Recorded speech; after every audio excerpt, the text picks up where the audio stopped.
मैं भागवत के सप्ताह पारायण की विधि बताने जा रही हूँ। श्री संकादिक बोले, हे नारद जी, आप सप्ताह पारायण की विधि का वर्णन सुनिए। सप्ताह पारायण की विधि मनुष्यों के धन पर निर्भर है। इस पारायण में एक विवाह के समान धन व्यय किया जाता है। इसके लिए उत्तम मास भाद्र, अश्विनी, कार्तिक, अगहन, आषाढ़ तथा सावन है। इन महीनों में श्रोतागणों को कथा श्रवण करने से मोक्ष प्राप्त होती है। इन महीनों में भद्रा और व्यक्तिपात आदि को बचाना चाहिए। इस कथा के आरंभ से प्रथम सब नगर, ग्रामों तथा गृह गृह में इसका समाचार भेज देना चाहिए। इससे सभी को इसकी सूचना हो जावे और कथा में सम्मिलित होवें। स्त्री, शुद्ध, विरक्त, वैष्णव, हरिजन सभी को निमंत्रित करना चाहिए।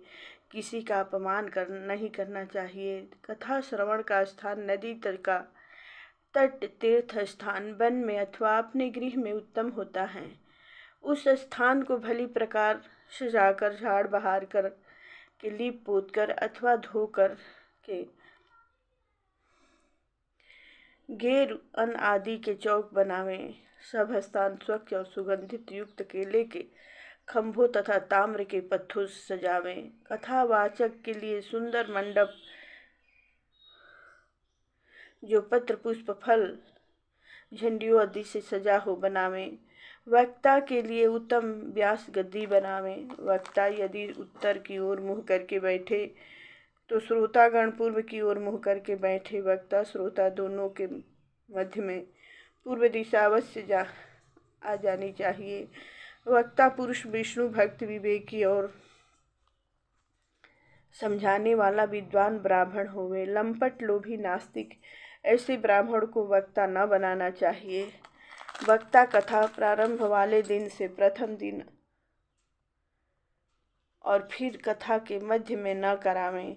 श्रोतागण कथा आरंभ से 2 घड़ी पूर्व शौच, स्नान आदि नित्य क्रियाएं से, संध्या वादन आदि से वृत होकर कथा स्थान पर आ जावें। सर्वप्रथम कथा आरंभ होने से पहले श्री गणेश जी का पूजन होना चाहिए। तत्पश्चात पितर गणों का तर्पण पूर्व पापों की शुद्धि के निर्मित होना चाहिए। फिर श्री कृष्ण की विधिवत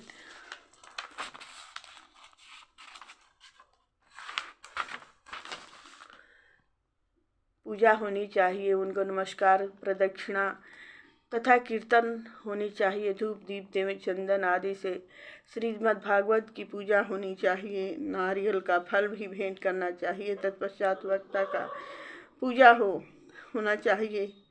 उसको सुंदर वस्त्र, आभूषण तथा माला से सुशोभित करना चाहिए। फिर नियमित कथा श्रवण का वचन लेकर वक्ता के सन्मुख बैठे। यथाशक्ति ब्राह्मण को धन देकर 12 अक्षर का जप करावें।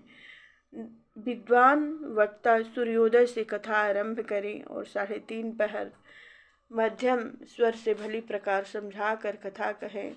मध्याह्न में 2 घड़ी कथा विश्राम रखें तथा कथा के मध्य में मल मूत्र आदि के लिए न जावें। एक ही समय सूक्ष्म भोजन करें। यदि निराहार रहें तो अति उत्तम है। फलाहार अथवा घी, दूध पीकर रह सकता है। उपवास की अपेक्षा स्वल्पाहार करके रहना अति उत्तम है। संकादिक बोले, हे नारद जी, जिस पुरुष ने विष्णु मंत्र की दीक्षा नहीं ली है या जो नास्तिक है वह कथा सुनने का अधिकारी नहीं है। श्रोताओं ब्रह्मचर्य से रहकर भूमि पर शयन करना चाहिए। पत्तल पर भोजन करें। दाल, मधु, तेल, गरिष्ठ अन्न तथा बासी अन्न, काम, क्रोध, मद, मान, मत्सर, लोभ, दंभ, मोह आदि सब छोड़ दें। निर्धन, रोगी, भाग्यहीन, पापी, हीन तथा सन्यासी इस कथा को अवश्य श्रवण करें। विधवा स्त्री को पुत्र होता है। इस प्रकार कथा समाप्त होने पर उसका उद्यापन करना चाहिए। भगवत भक्तों के लिए उद्यापन की आवश्यकता नहीं है। वे तो श्रवण मात्र ही पवित्र हो जाते हैं। फल की आशा करने वाले को जन्माष्टमी व्रत की भी उद्यापन करना चाहिए। सप्ताह पारायण समाप्त होने पर श्रोतागणों को भली भांति पूजा करनी चाहिए। मृदंग, झांझी आदि से हरि कीर्तन करना चाहिए। दरिद्र याचकों तथा ब्राह्मणों को धन, अन्न, वस्त्र आदि देना चाहिए। दूसरे दिन विरक्त श्रोताओं को गीता पाठ करना चाहिए और गृहस्थ श्रोता को दशम स्तन के श्लोकों से विधि पूर्वक खीर, मधु, घी, तिल सामग्रियों से हवन करना चाहिए।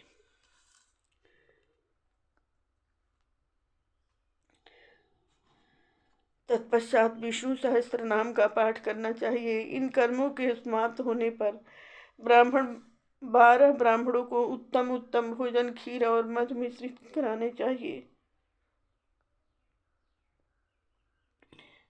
उन्हें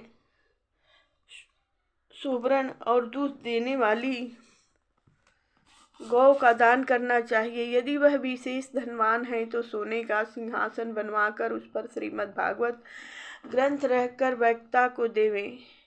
इस प्रकार पारायण समाप्त होने पर श्रोता को इच्छित फल प्राप्त होता है तथा अर्थ, धर्म, काम, मोक्ष ये चारों पदार्थ सहज ही में प्राप्त हो जाते हैं। सूत जी बोले, हे शौनक जी, श्री शौनक आदि ने इस प्रकार सप्ताह पारायण विधि समझकर 1 सप्ताह तक भगवान भगवत कथा सुनाई। इसके पश्चात सब काम मनोरथ पूर्ण करने वाली कथा को विधिवत समाप्त किया। इस कथा को सुनकर नारद आदि सभी ऋषि गणों को अलौकिक आनंद प्राप्त हुआ। सूत जी बोले, हे शौनक जी, जब यह कथा हो रही थी उसी समय योगेश्वर श्री सुखदेव जी पधारे। श्री सुखदेव जी की आयु तो सहस्त्रों वर्षों की है, किंतु 16 वर्ष के ही प्रतीत होते हैं। वे ठीक कथा समाप्ति के दिन ही पधारे। उस समय भी वे मन ही मन श्रीमद् भागवत का पाठ कर रहे थे। सुखदेव जी को देखकर सभी श्रोतागण खड़े हो गए और उनको आदर सहित उच्च आसन पर बैठाया। श्री नारद जी ने उनकी विधिवत पूजा की। जब श्री सुखदेव जी बैठ गए तब उन्होंने इस प्रकार कहा, हे श्रोतागणों, श्रीमद् भागवत वेद, वेदांत एवं पुराणों का सार रूप कल्प वृक्ष का परिपक्व फल है। सुखदेव रूपी तोते के मुखारविंद से निकलने के कारण यह अति आनंद देने वाले अमृत से संचित हुई है। इस फल में छिलका, गुठली आदि कुछ भी नहीं, केवल इसमें रस है। सभी प्राणियों को निरंतर इस दिव्य रस का पान करते रहना चाहिए। इसके द्वारा परम ब्रह्मा भगवान श्री कृष्ण की प्राप्ति होती है। श्री सूत जी बोले, हे शौनक आदि शौनक जी, श्री सुखदेव जी इस प्रकार अपना वचन कह ही रहे थे कि सभा मध्य में अपने पार्षद प्रहलाद, बलि, उद्धव और अर्जुन सहित भगवान श्री कृष्ण जी स्वयं प्रकट हुए। तब नारद जी ने भगवान की यथा योग विधिवत पूजा करके उच्च आसन पर बैठाया। फिर उनके सन्मुख हरि संकीर्तन सब श्रोतागणों के साथ करने लगे। उस कीर्तन के आनंद से विभोर होकर शिव, पार्वती तथा ब्रह्मा जी भी आ गए और अब कीर्तन बड़ी अपूर्व ध्वनि से आनंदपूर्व होने लगा। नारद जी ने बीणा बजाई, उद्धव जी ने मजीरा तथा प्रहलाद जी ने खरताल बजाई, अर्जुन ने राग अलापे, इंद्र ने मृदंग बजाया, शंकादिक मुनीश्वरों ने जय घोष की। सुखदेव जी ने सबको कीर्तन के भाव बताए। इन सब के मध्य में भक्ति, ज्ञान और वैराग्य परम तेजस्वी होकर नित्य करने लगे। इस प्रकार का तथा कीर्तन से प्रसन्न होकर भगवान ने अपने भक्त जनों से कहा, तुम लोग वर मांगो। तब सब भक्तों ने मिलकर यही कहा, हे भगवान, केवल हमारी यही इच्छा है कि जहाँ कहीं भी सप्ताह पारायण हो वहाँ पर आप अवश्य पधारे। भगवान कृष्ण तथास्तु कहकर पार्षदों सहित अंतर्ध्यान हो गए। तत्पश्चात सब ऋषिगण अपने अपने स्वधामों को चले गए। श्री सूत जी बोले, भगवान श्री कृष्ण के स्वधाय गमन के पश्चात कलयुग में 3 वर्ष व्यतीत होने पर भाद्रपद शुक्ल नवमी को श्री सुखदेव जी ने राजा परीक्षित को यह कथा सुनाई थी।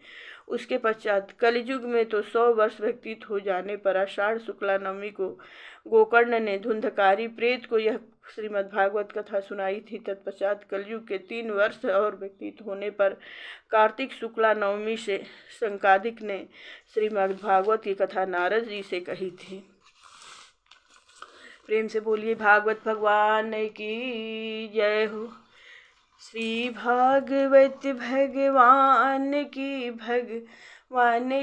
है आरती, पापियों को पाप से है तारती। श्री भागवत भगवान की है आरती, पापियों को पाप से है तारती। ये अमर ग्रंथ ये मुक्ति पंथ, ये अमर ग्रंथ ये मुक्ति पंथ, ये पंचम वेद निराला है, नव ज्योति जगाने वाला है। हर नाम यही हर यान यही, हर नाम यही हर यान यही, जग के मंगल की आरती, जग के मंगल की आरती। पापियों को पाप से है तारती। ये शांत गीत पावन पुनीत, ये शांत गीत पावन पुनीत, पापों को मिटाने वाला है, हरि दर्श कराने वाला है। ये सुख करणी ये दुख हरणी।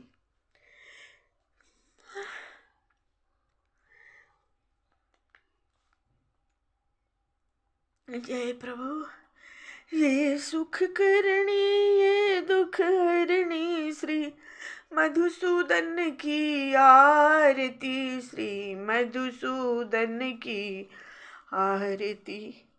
पापियों को पाप से तारती। ये मधुर बोल मम पंथ खोल, ये मधुर बोल मम पंथ खोल, सन्मार्ग बताने वाला है, बिगड़ी को बनाने वाला है। श्री राम यही घनश्याम यही, श्री राम यही घनश्याम यही, प्रभु की महिमा की आरती, हरि की महिमा को की आरती। पापियों को पाप से है तारती। ये अमर ग्रंथ ये मुक्ति पंथ, ये पंचम वेद निराला है। ये अमर ग्रंथ ये मुक्ति पंथ, ये पंचम वेद निराला है, नव ज्योति जगाने वाला है। हर नाम यही हर यान यही, हरि की महिमा की आरती, हरि की महिमा की आरती। पापियों को पाप से है तारती, हरि की महिमा की आरती। प्रेम से बोलिए भागवत भगवान की जय हो। जय जय मंगलमय भगवान की।